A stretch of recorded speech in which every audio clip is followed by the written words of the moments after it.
Hola, ¿cómo están? En este video les voy a mostrar las funciones básicas que tiene una máquina de coser familiar y cómo empezar a utilizarla y así poder empezar a practicar con la máquina que vos tengas en tu hogar. Todas las máquinas familiares van a tener funciones básicas. Algunas máquinas pueden tener más funciones que otras, pero siempre van a servir para lo mismo. En este caso, esta máquina, por ejemplo, tenemos por un lado la perilla de puntada, que siempre va a ser la perilla que tenga los dibujos. Hay máquinas que lo tienen así como esta y hay máquinas que tienen por números o por letras y al costado suelen traer qué letra o qué número representa esa puntada. En este caso tenemos esta puntada recta que indica que la aguja va a estar por el medio, esta puntada recta que indica que la aguja se va a desplazar hacia uno de los laterales. Fíjense, ahora tenemos la aguja ubicada en el medio y si yo muevo, la aguja se desplaza. Bien. Después, por otro lado, también tenemos lo que es el zigzag, las distintas formas de hacer zigzag, un zigzag más abierto, un zigzag más marcado. Esto ustedes lo van a medir colocándolo de esta manera en este tipo de máquina. Y después tenemos este zigzag, que es un zigzag mucho más definido. Y bueno, y así con todos los otros tipos de puntada. Por otro lado, tenemos esta otra perilla que vamos a ver, que tiene los números 0, tiene un par de puntitos, 1, 2, 3, 4, y después vemos que tiene este simbolito. Esta perilla es para marcar la distancia que hay entre cada puntada, es decir, la distancia que hay entre cada vez que la aguja baja y hace una puntada y vuelve a bajar y hace la otra puntada. Entre menor sea el número, más ceñida va a ser la puntada, es decir, más cerca van a estar las puntadas. Entre más alejado sea el número, vamos a tener una puntada más alejada, ¿sí? A mí me gusta trabajar con las puntadas entre 3 y 4 centímetros de distancia. Después, por este otro lado, tenemos esta perilla. Bueno, también tenemos lo que es este botón o perilla que es para hacer los atraques. Los atraques sirven para poder ajustar la costura al principio y al final y que la tela y que las costuras no se descosan, ¿sí? ¿Cómo funciona? Se mantiene apretado para abajo y vamos a ver que la puntada va a hacer esto, es decir, va a ir a la inversa. En vez de ir hacia allá, va a venir para acá. Y eso se suele hacer siempre al final, al principio y al final. Esta perilla es la perilla de tensión de hilo. Y siempre tiene que estar entre 3, 3,4, depende lo que estemos por coser, ¿sí? Por otro lado, tenemos lo que es el volante, que es esta perilla que gira al costado de la máquina. Y esta perilla lo que va a hacer es mover la aguja. Perdón por el ruido. Ven, yo ahí estoy moviendo la perilla y estoy moviendo mi aguja hacia arriba y hacia abajo. Para cargar la bobina se utiliza lo que es el portabobina y para poder accionar esta función tenemos que mover el portabobina, le colocamos la bobina y movemos el portabobina. Y ahí cuando apretemos el pedal, esto va a girar inhibiendo todo el resto de la máquina y así podemos dedicarnos a cargar lo que es la bobina. De igual manera ahora se los voy a mostrar.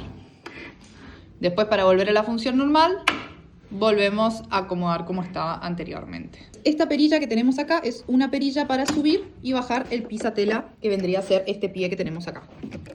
¿Sí? Ese pie se sube y se baja con esta perilla que suele estar acá al costado o acá atrás, dependiendo cada máquina. Bien, ahora tenemos otra cuestión, que es la cuestión de la bobina. Para retirar la bobina tenemos que hacer esta palanquita hacia afuera y la extraemos a la bobina, ¿sí?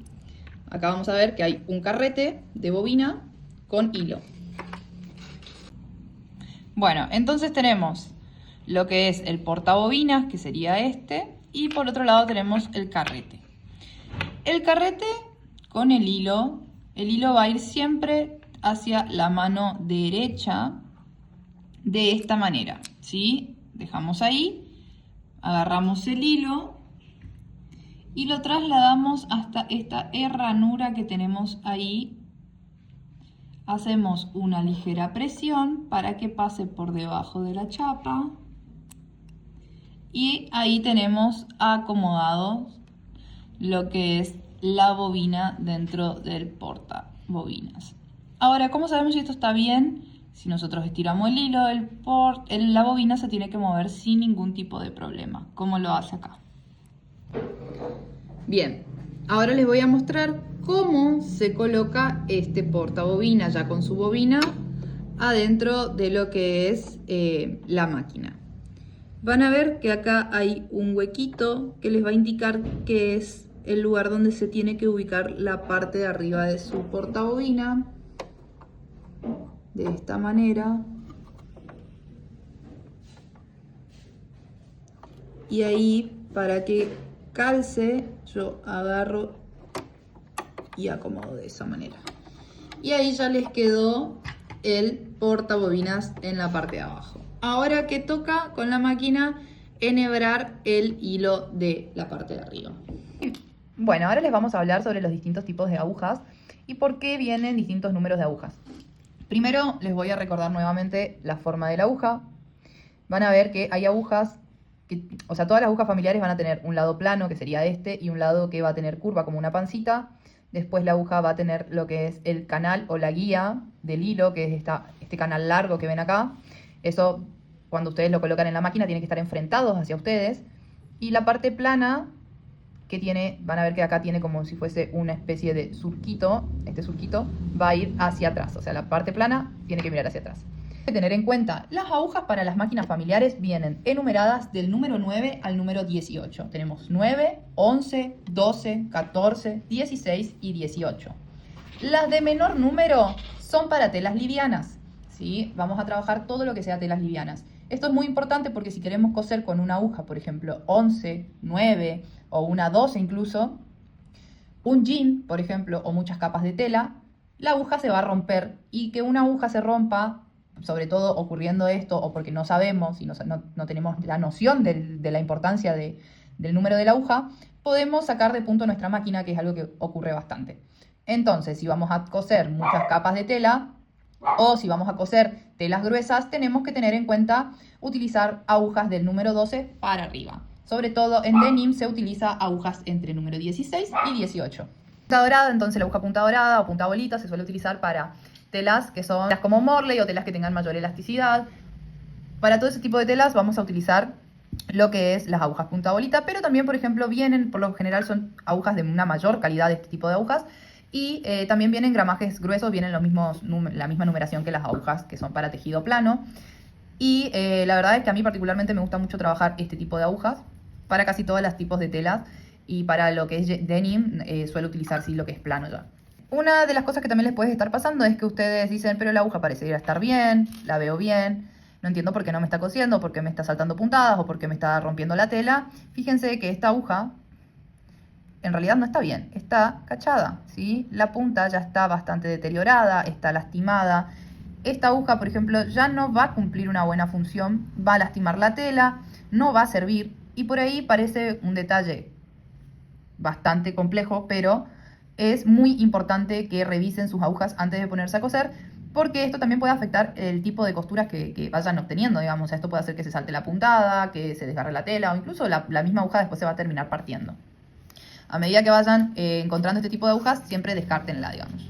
Por otro lado, otro tema que puede ser ya más referido a la máquina, que puede causar un salto de puntada o una puntada mal hecha, es un mal enhebrado del hilo de arriba. Es decir, que no estemos viendo, por ejemplo, algo que suele pasar mucho es que en esta parte, como este cangrejito se esconde, justo ahí el hilo no esté calzando bien, no esté atorándose en el cangrejo. Eso también va a generar una mala costura.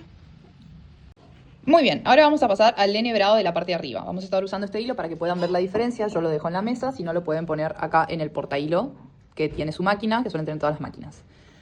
Para poder enhebrar bien este hilo tienen que seguir las flechas que les indica su máquina.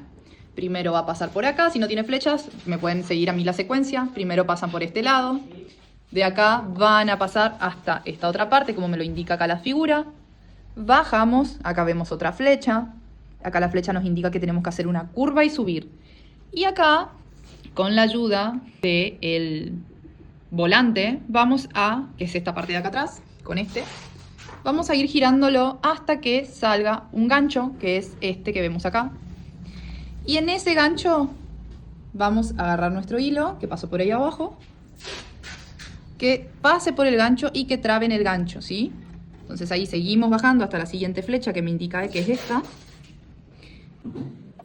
De esta manera, y una vez que ya lo tenemos enhebrado de esta manera, el hilo va a pasar por el ojo de la aguja. El hilo pasa por el ojo de la aguja. Y van a ver que van a ver al hilo al hilo pasando de esta manera por el ojo de la aguja. Y ahora tenemos que hacer que el hilo de arriba enganche primero con este otro hilo de abajo. Girando nuevamente el volante para que baje la aguja. Vamos a ver que el hilo bordó está pasando por acá abajo. ¿Ven? Es este hilo. Yo levanto el pisatela y ahí que yo ya vi que lo está por enganchar, me ayudo con algo, o si ya tengo la práctica, estiro un poco el hilo de arriba hasta que salgan los dos hilos juntos, como ven acá. Como que tiene que hacer una especie de enganche, ¿sí? ¿Ven? Y ahí sale mi hilo, sale todo por arriba. Una vez que tenemos todo de esta manera, llevamos todos los hilos hacia atrás. Cerramos esto, nos queda la máquina enhebrada. Ahora, para que la máquina ande, tenemos que conectar la fuente de energía que viene acá atrás. La fuente de energía consta de dos partes. Por un lado tenemos el pedal, perdonen las fachas de mi pedal. Tenemos el pedal, que es lo que le va a dar la velocidad a la puntada.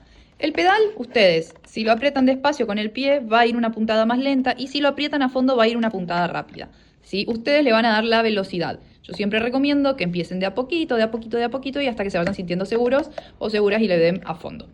Bien, y enchufes va conectado a esta otra área de la máquina. Muy bien, ahora que ya lo tenemos, fíjense que acá atrás suelen tener también las máquinas el botón de encendido y apagado. Yo ya tengo mi máquina prendida. Tenemos este tipo de puntada puesta, también tenemos el espacio en 3, la tensión de la puntada, la tensión del hilo está en 3. Vamos a empezar a hacer una costura de prueba. Les voy a mostrar lo que se llama margen de costura, que siempre se suele dejar 1 centímetro de margen de costura. Acá estoy por unir dos telas, dejando un margen de costura de 1 centímetro, ¿sí? Hacemos de esta manera, hacemos que coincidan las dos telas, ¿ven? Me coinciden. Eso. Bueno, ahora voy a venir a posicionarme sobre la máquina. Recuerdan que les dije que no les quede tan cerca del agujero de donde baja la aguja, entonces yo me voy a posicionar ahí más o menos, fíjense. Y la aguja va a estar ubicada en donde tengo el margen de costura, es decir, yo voy a coser sobre esta puntada que hice. Muy bien, empiezo a coser de a poco entonces. Hago 1, 2, 3 puntadas y voy a hacer lo que es el atraque. Presiono y van a ver cómo voy a ir hacia atrás. Y ahí sí me acerqué bastante a el agujerito con la tela, pero ya no es de la misma manera porque yo ya hice un atraque. Entonces yo ya aseguré la costura. Y ahora simplemente voy a ir avanzando. Fíjense que yo no estiro la tela, simplemente acompaño a la tela. Yo no estiro la tela, no hago esto, sino que simplemente dejo que la tela vaya sola, con tranquilidad. Si veo que se me está desfasando, es decir, que me está pasando algo así, que es muy probable, freno la puntada, freno mi pie, saco el pie del pedal, levanto, saco la aguja, retiro la tela, me vuelvo a acomodar nuevamente desde el punto en el que yo estaba bien, bajo mi aguja para que coincida con el pespunte que yo hice y vuelvo a continuar con calma. Acá, como me acerco al final, voy a hacer una puntada más y voy a hacer de vuelta el atraque. Mantengo apretado y hago, va a ir hacia atrás y ahora suelto y va a ir hacia adelante. Fíjense que quedó una costura muy prolija. Esta es la costura que yo les mostré en el caso de si me desvío como freno y vuelvo a acomodarme. Y así vamos a ver la unión de las telas. ¿Ven? Sí.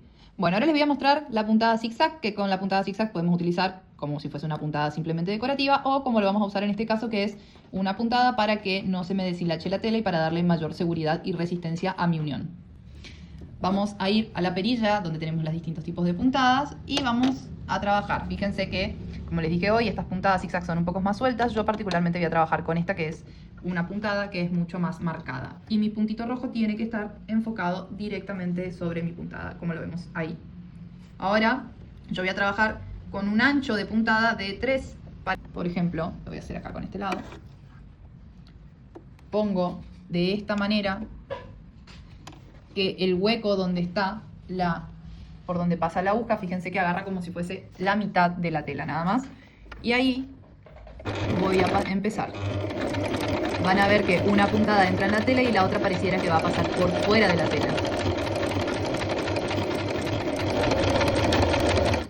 Y acá también pueden trabajar con lo que es el atraque. Fíjense que si yo aprieto el botón de atraque, la puntada se va a ir hacia atrás. Esto también lo pueden trabajar en este tipo de costura. ¿Ven? Y acá también me quedó como si fuese un surfilado, digamos. Y esto le va a dar seguridad a la tela, sobre todo se utiliza mucho en telas que se deshilachan, ¿sí?